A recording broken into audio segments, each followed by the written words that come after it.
विद्यार्थी मित्रों नमस्ते। मध्यम गुजराती विषय गुजराती धोरण 6 चैप्टर नंबर 13 सागर कांठानो प्रवास प्रकार प्रवास वर्णन लेखक रघुवीर चौधरी।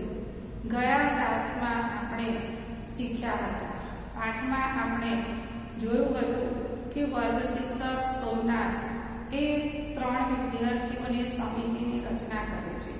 प्रवासનું સ્થળ નક્કી કરવા માટે આ 3 વિદ્યાર્થીઓની સમિતિ નક્કી કરવામાં આવે છે।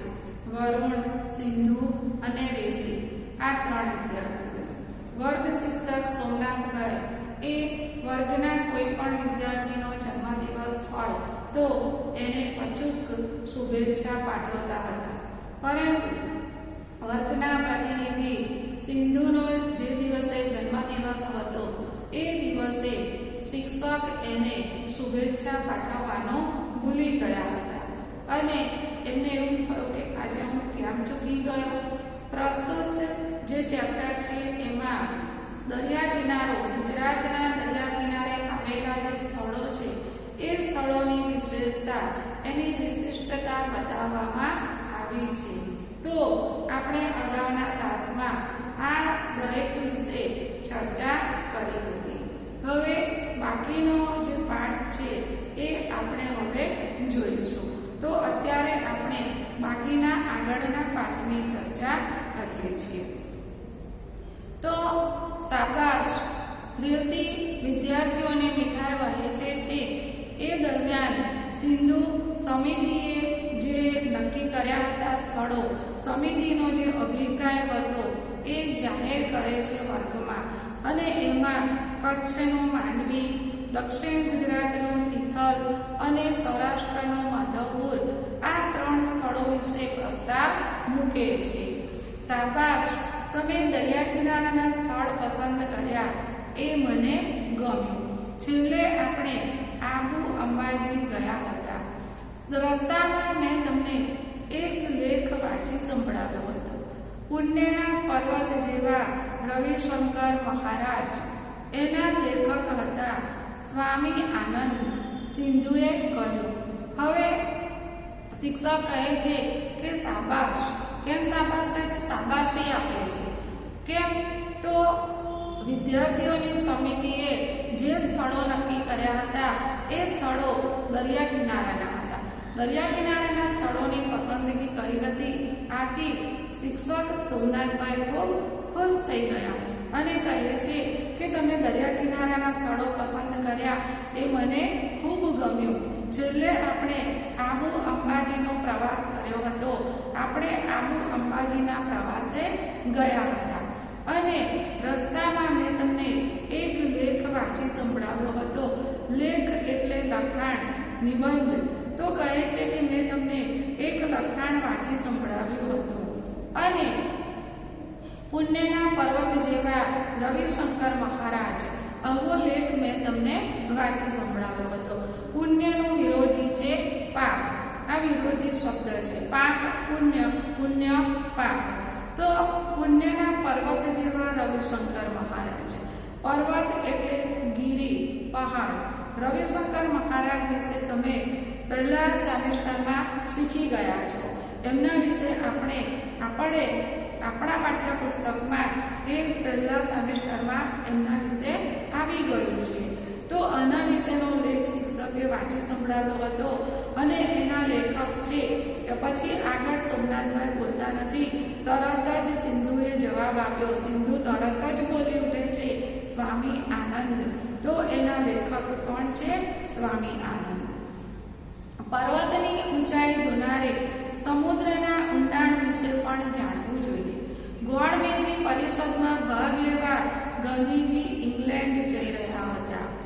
ઝવેરચંદ મેઘાણીને ખાતરી હતી કે બાપુ અપમાન વેઠી લેવાની ઉદારતા ધરાવે છે, તેથી એમણે ગાયેલું સાગર કિનારા અંજલિનો ઢોળજો બાપુ।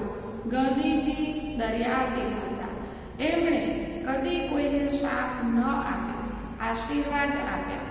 એમના હૃદયમાંથી અમી વાદળી ઉઠી। અમી વાદળી ઉઠવી એ રૂઢિપ્રયોગ છે। અમી વાદળી ઉઠવી મહેર થવી. અને દરિયાદિલ હોવો એટલે ઉદાર દિલના હોવો, એ પણ રૂઢિપ્રયોગ છે. તો પર્વતના ઊંચાઈ જોનારે, જે પર્વતની ઊંચાઈ જોતું હોય કે પર્વત કેટલો ઊંચો છે, તો પર્વતની ઊંચાઈ જોનારે સમુદ્રની ઊંડાઈ વિશે પણ જાણવું જોઈએ કે સમુદ્ર કેટલો ઊંડો છે, એની ઊંડાઈ કેટલી છે, એ પણ જાણવું જોઈએ. ગોળમેજી પરિષદમાં ગાંધીજી ઇંગ્લેન્ડ ભાગ લેવા માટે ગયા હતા. ગોળમેજી પરિષદ એટલે શું? તો પરિષદ એટલે સભા. ગોળમેજી પરિષદ તો ગોળાકાર મેજની આસપાસ ચર્ચા વિચારણા માટે ભેગી થતી સમિતિઓ, તો એને ગોળમેજી પરિષદ કહે છે.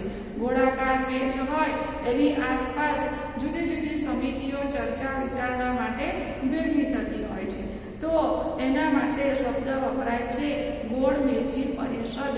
તો શબ્દ સમૂહ માટે એક શબ્દ આપો, એમાં આ આવી શકે છે. તો આ પરિષદમાં ભાગ લેવા માટે ગાંધીજી ઇંગ્લેન્ડ ગયા હતા અને ઝવેરચંદ મેઘાણીને ખાતરી હતી, વિશ્વાસ હતો. ઝવેરચંદ મેઘાણી એ કવિ છે, એ સૌરાષ્ટ્રના છે અને એમણે ઘણા બધા કાવ્યો લખ્યા છે. તો એ જાણતા હતા કે બાપુમાં અપમાન વેઠી લેવાની, અપમાન સહન કરવાની પણ તાકાત છે. ગાંધીજી પોતાનું અપમાન સહન કરી શકે છે અને એટલી ઉદારતા ગાંધીજીમાં છે, એવી એ ઝવેરચંદ મેઘાણીને પાકી ખાતરી હતી. ઉદારતા એ ભાવવાચક સંજ્ઞા છે, તેથી એમણે અને એટલે જ ઝવેરચંદ મેઘાણીએ ગાંધીજી વિશે ગાયેલું. શું ગાયું હતું? અંજલિ પીનારા, સાગર પીનારા, અંજલિનો ઢોળજો બાપુ. સાગર પીનારા, અંજલિ એટલે કોબો, પોશ. તો એમણે એવું ગાયું હતું ગાંધીજી વિશે કે સાગર પીનારા, અંજલિનો ઢોળજો બાપુ. જે સાગરને પી જાય, સાગર પીનારા, તમે તો સાગર પી શકો એવા છો. એનો અર્થ એવો થાય કે તમે દરિયા દિલ છો, ઉદાર દિલના છો, વિશાળ દિલના છો. તો ઝવેરચંદ મેઘાણીએ ગાંધીજી માટે આ ગીત ગાયું હતું. ગાંધીજી દરિયાવ દિલ હતા, એ રૂઢિપ્રયોગ છે. દરિયાવ દિલ હોવું એટલે ઉદાર દિલના હોવું, વિશાળ દિલના હોવું. એમણે કદી કોઈને શ્રાપ આપ્યો નથી. શ્રાપ આપ્યો એટલે ખરાબ વચન કહેવા. ગાંધીજીએ ક્યારે કોઈને શ્રાપ નથી આપ્યો, કોઈને ખરાબ વચન કહ્યા નથી. શાપનો વિરોધી થાય છે આશીર્વાદ, અને શાપનું સમાનાર શાપ, એમાં શરણાઈનો શ્રાપ છે. તો શાપ એટલે બદદુઆ. ગાંધીજીએ કદી કોઈને પણ બદદુઆ આપી નથી, હંમેશા સૌને આશીર્વાદ આપ્યા છે. એટલે કે શુભ વચન સૌને કહ્યા છે. એમણે દરેકને આશીર્વાદ આપ્યા છે, શાપ નથી આપ્યો, બદદુઆ કોઈને પણ આપી નથી. એમણે હંમેશા સૌનું શુભ ઈચ્છ્યું છે. એમના હૃદયમાંથી અમી વાદળી ઉઠી. અમી એટલે મીઠાશ. તો હંમેશા ગાંધીજીના હૃદયમાંથી તો પ્રેમ વહ્યો છે. એમના હૃદયમાંથી હંમેશા દરેક માટે મીઠાશ વહી છે. સાહેબ પ્રવાસનું સ્થળ નક્કી કરવાનું ભૂલી ગયા લાગે છે. રેવતીએ વરુણ સામે જોઈને સોમનાથ સાંભળે એ રીતે કહ્યું. સોમનાથ શિક્ષક સાંભળે એ રીતે રેવતીએ વરુણ સામે જોઈને કહ્યું. રેવતીએ શું કહ્યું? સાહેબ પ્રવાસનું સ્થળ નક્કી કરવાનું ભૂલી ગયા લાગે છે. આ વાક્ય કોણ બોલે છે? રેવતી બોલે છે. તો કોણ બોલે છે, કોને કહે છે, એમાં આ વાક્ય આવી શકે છે. તો રેવતી એ વરુણ સામે જોઈને કહે છે અને સોમનાથ શિક્ષક સાંભળે એ રીતે કહે છે કે એવું લાગે છે કે સાહેબ પ્રવાસનું સ્થળ નક્કી કરવાનું ભૂલી ગયા છે. સોમનાથે તુરંત પીઠ ફેરવી. પીઠ ફેરવવી એટલે પાછળ ફરવો. સોમનાથ શિક્ષકે આવું સાંભળ્યું એટલે એમના એ સાંભળી રીતે જ રેવતી બોલે છે, તો તરત જ એ પાછળ ફર્યા. પાછળ ફરવું. મુક્તક ભૂસ્યા વિના પાટિયા પરની બાકીની જગ્યાએ પશ્ચિમ ભારતનો નકશો દોરીને દરિયા કિનારાના સ્થળોના નામ લખવા માંડ્યા. સોમનાથ શિક્ષકે શું કર્યું? રેવતીએ એમને પેલું મુક્તક લૂંચવાની ના ના પાડી હતી કે એ તો જન્મદિવસની શુભેચ્છા આપવા માટે લખાયેલ છે, ના પાડી હતી. એટલે શું કર્યું શિક્ષકે? એ મુક્તક રહેવા દીધું અને બોર્ડ પર પાટિયા પર બાકીની જે ખાલી જગ્યા હતી એ ખાલી જગ્યામાં એમણે નકશો દોર્યો અને પશ્ચિમ ભારતનો નકશો દોર્યો અને પશ્ચિમ ભારતનો નકશો દોરીને દરિયા કિનારાના જે સ્થળો હતા એ દરિયા કિનારાના સ્થળો એમણે એ નકશામાં દર્શાવવા માંડ્યા. એ સ્થળોના નામ લખવા માંડ્યા શિક્ષક. છેક ઉપરના કોટેશ્વર નારાયણ સરોવરથી શરૂઆત કરી માંડવીના નામ સામે વહાણ ચિતર્યું. પછી દ્વારકા, બેટ દ્વારકા લખ્યું. શિક્ષકે સૌથી ઉપર કોટેશ્વર લખ્યું. કોટેશ્વર માંડવી એ કચ્છમાં આવેલું છે, તો એ સૌથી ઉપર એમણે દર્શાવ્યું. કેમ કે તમે નકશામાં જોઈ શકતા હશો કે આપણું ગુજરાત રાજ્ય એની ઉપર કચ્છ બતાવવામાં આવે છે, કચ્છ છે, તો કચ્છ એ પણ ગુજરાતમાં જ આવેલું છે, એ કોઈ બીજું રાજ્ય નથી. તો કોટેશ્વર, માંડવી એ દર્શાવ્યું. એના પછી એમણે નારાયણ સરોવરની શરૂઆત કરી. તો નારાયણ સરોવર ત્યાંથી માંડવી અને માંડવી સામે એમણે વહાણ દોર્યું, ચિતર્યું એટલે દોર્યું. પછી ત્યાંથી એમણે માંડવી બતાવ્યું અને માંડવી સામે એમણે વહાણ દોર્યું. કેમ કે જ્યાં બંદર હોય ત્યાં વહાણોની અવર જવર થતી હોય છે. પછી એમણે દ્વારકા અને બેટ દ્વારકા લખ્યું. ત્યાર પછી વિદ્યાર્થીઓને પૂછ્યું કે બોલો હવે શું લખું, હવે હું શું લખું? માધવપુર. છેલ્લી પાટલી પર બેઠેલા વિદ્યાર્થીએ કહ્યું. છેલ્લી પાટલી પર એક વિદ્યાર્થી બેઠો હતો, એણે તરત જ જવાબ આપ્યો માધવપુર. શિક્ષકે પ્રશ્ન પૂછ્યો બોલો હવે શું લખું? એટલે એક વિદ્યાર્થીએ કહ્યું કે માધવપુર. મેં માધવપુર જોયું છે, એના વિશેનો લેખ પણ લાવ્યો છું. તે લેખ વાંચવા લાગ્યો. તો એણે શિક્ષકને કહ્યું કે માધવપુર લખો. મેં માધવપુર જોયું છે અને માધવપુર વિશેનો લેખ પણ હું લાવ્યો છું, મારી પાસે છે, લો વાંચો. એ શિક્ષકને કહે છે કે લો વાંચો. તો વિદ્યાર્થીઓને સોમનાથ પ્રોત્સાહન આપે છે. એ બને એટલું જાતે ભણે તો વધુ સારું એવું તે માને છે. તેથી લેખ વાંચવા લાગ્યા અને શિક્ષક પોતે એવું ઈચ્છતા હતા કે વિદ્યાર્થીઓ શક્ય એટલું જાતે ભણે તો ઘણું સારું, જાતે શીખે, જાતે ભણે તો બહુ સારું. શિક્ષક વિદ્યાર્થીઓને ખૂબ પ્રોત્સાહન આપે છે જાતે શીખવા માટે, જાતે શોધવા માટે, જાતે વાંચન કરવા માટે. સોમનાથ એ પોતાના વિદ્યાર્થીઓને ખૂબ પ્રોત્સાહન આપે છે. પછી તે આ લેખ વાંચવા લાગ્યા. હવે માધવપુર વિશેનું વર્ણન આવે છે. માધવપુરની શું વિશેષતા છે, એની વિશિષ્ટતા શું છે તે. માધવપુર સૌરાષ્ટ્રના સાગરકાંઠાનું વૃંદાવન છે. સાગરકાંઠો એટલે દરિયા કિનારો.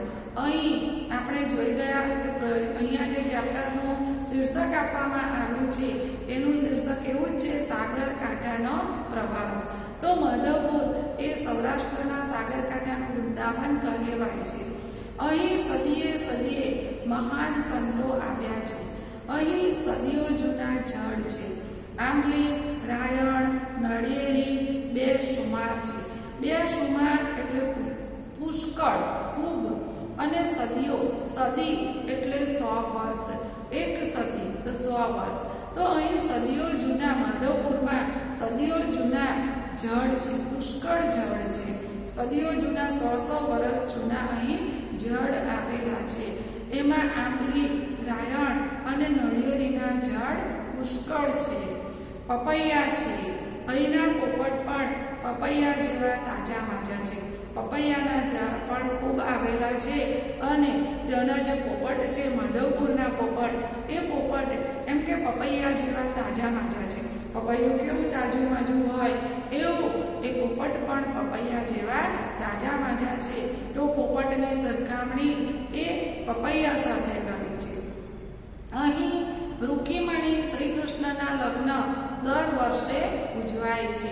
માધવપુરમાં શ્રી કૃષ્ણ અને રૂકીમણીના લગ્નની ઉજવણી દર વર્ષે કરવામાં આવે છે. ભવનાથ અને તરણેતરની જેમ અહીંનો મેળો જાણીતો છે. તળાજા પાસે ભવનાથનું મંદિર આવેલું છે ત્યાં ભવનાથનો મેળો ભરાય છે, ઘણો મોટો મેળો ભરાય છે. તળાજા એ જુનાગઢ પાસે આવેલું છે અને ત્યાં ભવનાથનો મેળો ભરાય છે. તરણેતરનો મેળો અને ભવનાથનો મેળો એ ખૂબ જાણીતા મેળા છે. તો ભવનાથ અને તરણેતરની જેમ માધવપુરમાં પણ ઘણો મોટો મેળો ભરાય છે. અહીં ભાદર, ઓજત અને મધવંતી નદીઓ સમુદ્રને મળે છે અને અહીં આ જગ્યાએ માધવપુરમાં ભાદર, ઓજત અને મધવંતી આ નદીઓ સમુદ્રને મળે છે, દરિયાને મળે છે. આખા ગેડ વિસ્તારને હરિયાળો અને ફળદ્રુપ રાખે છે અને આ નદીઓ જે છે એ આખો એક ગેડ વિસ્તાર કહેવાય છે. તો એ ગેડ વિસ્તારને ખૂબ હરિયાળો રાખે છે, ખૂબ ફળદ્રુપ રાખે છે. અહીંનો દરિયા કિનારો વિશાળ અને ઉજળો છે. માધવપુરનો દરિયા કિનારો ખૂબ વિશાળ છે. વિશાળ એટલે ખૂબ મોટો, તો ખૂબ મોટો છે અને ત્યાંનો દરિયા કિનારો ઉજળો છે. પુષ્કળ ઝાડ આવેલા છે, પુષ્કળ વૃક્ષો આવેલા છે એના દરિયા કિનારે. ફળદ્રુપ છે, હરિયાળો છે. ઘણા પ્રવાસીઓ ચોરવાડ કરતા માધવપુરના દરિયા કિનારાને વધુ પસંદ કરે છે. પ્રવાસી કોને કહેવાય? પ્રવાસ કરનાર વ્યક્તિઓ, માણસો, એને પ્રવાસી કહેવાય. તો ઘણા પ્રવાસીઓ એવા છે કે એ લોકો ચોરવાડ કરતા માધવપુરના દરિયા કિનારે જવાનું ખૂબ પસંદ કરે છે. ચોરવાડ એ પણ સૌરાષ્ટ્રમાં આવેલો પ્રદેશ છે અને ચોરવાડ એ ખૂબ જાણીતું છે. કેમ? ત્યાં પણ દરિયા કિનારો છે અને ખૂબ લીલોતરીવાળો, ખૂબ હરિયાળો વિસ્તાર છે. એટલે ઘણા પ્રવાસીઓ ચોરવાડ ફરવા માટે જતા હોય છે. પરંતુ ચોરવાડ કરતાં પણ માધવપુરના દરિયા કિનારાની પસંદગી વધારે કરવામાં આવે છે. ત્યાંના સૂર્યોદય અને સૂર્યાસ્ત જોઈ મુગ્ધ થઈ જવાય છે. મુગ્ધ એટલે મોહક, સુંદર. સૂર્યોદય અને સૂર્યાસ્ત બંને એકબીજાના વિરોધી શબ્દો છે. સૂર્યોદય, સૂર્ય ઉગે તે સમયને સૂર્યોદય કહેવાય છે અને સૂર્યાસ્ત એટલે સૂર્ય આથમે તેને સૂર્યાસ્ત કહેવાય છે. તો સૂર્યોદય અને સૂર્યાસ્ત બંને વિરોધી શબ્દો છે. તો ત્યાંના સૂર્યોદય અને સૂર્યાસ્ત બંને સમય ખૂબ મોહક લાગે છે, ખૂબ સુંદર લાગે છે. આ સૂર્યોદય અને સૂર્યાસ્તનો સમય એ ખૂબ માધવપુરનો એ ખૂબ જોવા જેવો છે. તો ચાલો માધવપુર. રેવતી બોલી. રેવતીએ કહ્યું, રેવતીએ શું કહ્યું? તો ચાલો માધવપુર. આવું કોણ બોલે છે? રેવતી બોલે છે. સોમનાથે રેવતી બલરામના પૌરાણિક પાત્રોનો પરિચય આપ્યો. સોમનાથ શિક્ષકે સોમનાથે રેવતી અને બલરામ એમના પાત્રોનો પરિચય આપ્યો. બંને પાત્રોનો પરિચય શિક્ષક આપે છે. રામ, બલરામ એ બે સાથે બોલાય છે. તમે સાંભળ્યું હશે, રામ, બલરામ. બલરામ કોણ હતા? શ્રી કૃષ્ણના મોટા ભાઈ. તો રેવતી અને બલરામનો જે પૌરાણિક પાત્રો છે, પૌરાણિક એટલે ખૂબ જૂના, વર્ષો પહેલાના, તો એવા પૌરાણિક પાત્રોનો પરિચય શિક્ષકે વિદ્યાર્થીઓને આપ્યો અને આગળ વધવાનું પસંદ કર્યું. સોમનાથ લખ્યું. શું લખ્યું? સોમનાથ એવું લખ્યું. સાહેબે પોતાનું નામ લખવાની ઉતાવળમાં સુદામા અને ગાંધીજીના વતનને ભૂલી ગયા. સોમનાથ એ શિક્ષકે એ પોતાનું નામ લખવાની ઉતાવળમાં પોતાનું નામ લખવાની ઉતાવળ કરી અને એમાં એ સુદામા અને શ્રી કૃષ્ણ એ બંનેના એવું કહે છે, સોરી શ્રી કૃષ્ણ નહીં, ગાંધીજી. તો વિનય વાપરીને, વિનય વિવેક જાળવીને સિંધુએ કહ્યું. સિંધુ કહે છે, સિંધુ શું કહે છે કે શિક્ષકે પોતાનું નામ લખવાની ઉતાવળમાં ગાંધીજી અને સુદામા બંનેના વતનને ભૂલી ગયા. બંનેનું વતન કયું છે? પોરબંદર. તો સુદામા અને ગાંધીજીનો જન્મ ક્યાં થયો હતો? પોરબંદરમાં થયો હતો. એ તમે સૌ જાણતા હશો. ગાંધીજી આપણા રાષ્ટ્રપિતા તરીકે ઓળખાય છે અને સૌ એમને બાપુ તરીકે પણ જાણે છે. તો પોતાનું નામ લખવાની ઉતાવળ કરી એમાં એ પોરબંદર, ગાંધીજીનું વતન અને સુદામાનું વતન, એનું નામ લખવાનું શિક્ષક પોતે ભૂલી ગયા. એવું સિંધુ કહે છે. અરે હા, દ્વારકા અને માધવપુર વચ્ચે પોરબંદર ખરું. રાષ્ટ્રપિતાના જન્મસ્થળને કેમ ભૂલાય? તો દ્વારકા અને માધવપુર, તો દ્વારકા અને માધવપુર એ બંનેની વચ્ચે પોરબંદર આવે. તો શિક્ષકે દ્વારકા લખ્યું, માધવપુર લખ્યું, પરંતુ એ પોરબંદર લખવાનો ભૂલી ગયા. તેમણે સોમનાથ પણ લખ્યું. સોમનાથ તો વર્ગ શિક્ષકનું નામ છે, પરંતુ સોમનાથ એ સૌરાષ્ટ્રમાં આવેલું છે. ત્યાં સોમનાથનું મંદિર છે, ઘણું મોટું દરિયા કિનારે, એ પણ તમે સૌ જાણતા હશો. તો એ કહે છે કે સિંધુ કહે છે કે ગાંધીજી આપણા રાષ્ટ્રપિતા છે અને એમના જન્મસ્થળને તો કેવી રીતે ભૂલી જવાય, અને ત્યાંનો દરિયો પણ મુંબઈના ચોપાટી વિસ્તારને પણ ભૂલાવી દે એવો છે.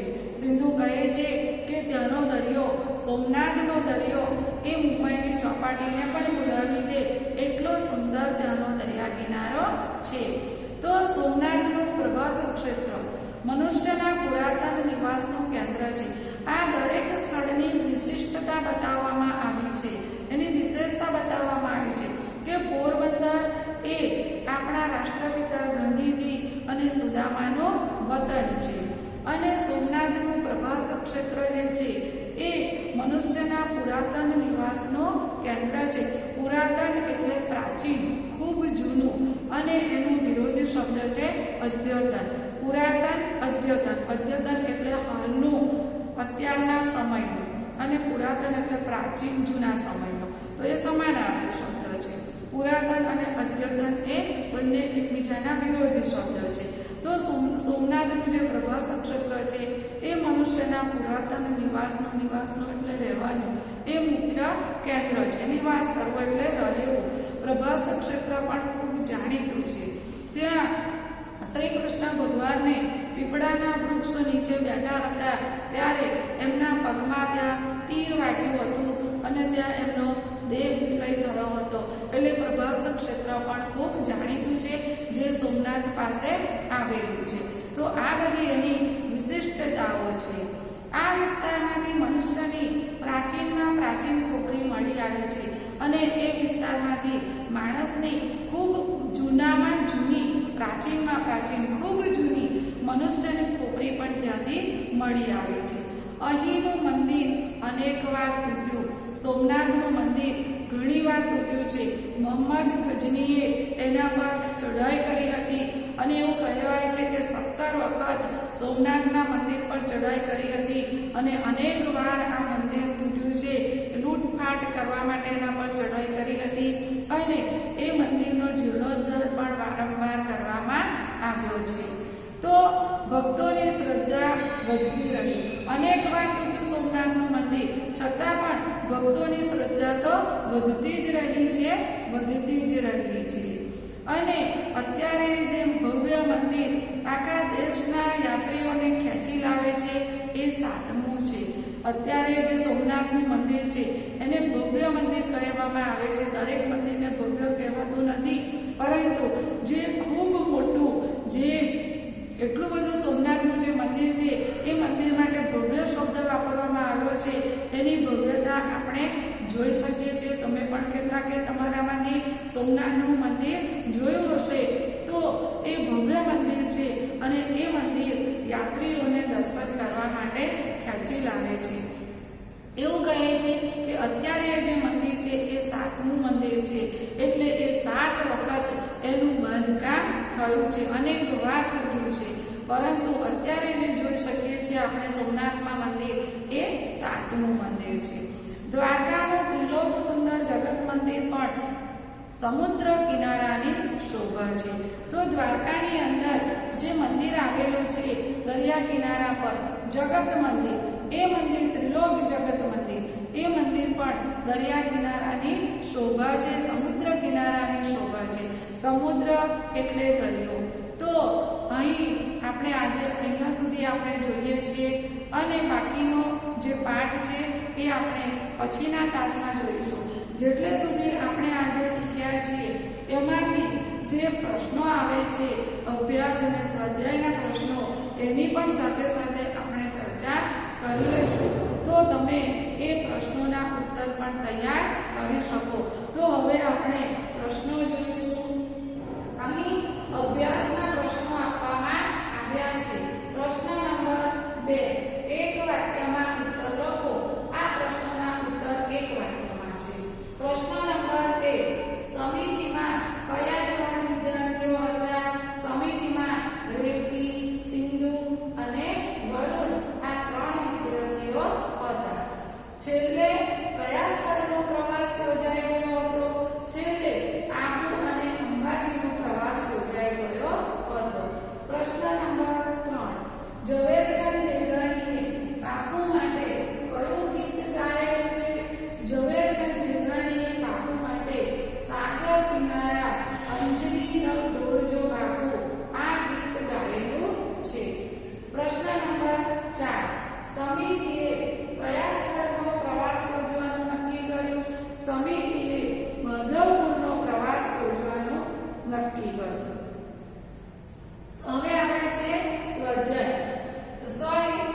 મમ્મી વાદળી. આ પંક્તિઓ લખાયેલી હતી. એ શા માટે લખવામાં આવી હતી? તો સિંધુના જન્મદિનની શુભેચ્છા આપવા માટે આ પંક્તિઓ લખવામાં આવી હતી. પ્રશ્ન નંબર 2. મધુપુરનું વર્ણન પાઠના આધારે કરો. તો આપણે મધુપુરનું વર્ણન એ પાઠ ચલાવતી વખતે જોઈ ગયા છીએ કે મધુપુર એ સૌરાષ્ટ્રના સાગરકાંઠાનું વૃંદાવન છે. અહીં 2 સુમાર, રાયણ, આંબલી અને નળિયેરીના જળ આવેલા છે. અહીં પપૈયા છે. અહીંના પોપટ પણ પપૈયા જેવા તાજા માજા છે. અહીં રૂકીમણી શ્રી કૃષ્ણના લગ્નની ઉજવણી દર વર્ષે કરવામાં આવે છે. અહીં ભદર, ઓજર અને મધવંતી નદીઓ સમુદ્રને મળે છે. આખા ગેડ વિસ્તારને તે હરિયાળો અને ફળદ્રુપ રાખે છે. ત્યાંના સૂર્યોદય અને સૂર્યાસ્ત જોવાની મજા આવે છે. સૂર્યોદય અને સૂર્યાસ્ત ત્યાંનો મોહક લાગે છે. અહીંનો દરિયા કિનારો વિશાળ અને ઉજળો છે. ભવનાથ અને તરણેતરની જેમ માધવપુરમાં પણ ઘણો મોટો મેળો ભરાય છે. તો આ આપણે જોયું પાઠના આધારે માધવપુરનું વર્ણન. તો જેટલું આપણે શીખ્યા એમાંથી આવતા આપણે સ્વાધ્યાય અને અભ્યાસના પ્રશ્નોની પણ ચર્ચા કરી છે. તો અહીં સુધીના પાઠનું આપણે જોયું, એના પ્રશ્નો જોયા. તમારે આ પ્રશ્નોના ઉત્તર તમારી નોટબુકમાં લખવાના છે. શબ્દાર્થ, રૂઢિપ્રયોગ પણ લખવાના છે. હવે પછીનું બાકી જે ચેપ્ટર છે એ આપણે પછીના તાસમાં જોઈશું. પછીના તાસમાં એની ચર્ચા કરીશું. ત્યાં સુધી તમે આ પ્રશ્નોના ઉત્તર તૈયાર કરશો. Thank you.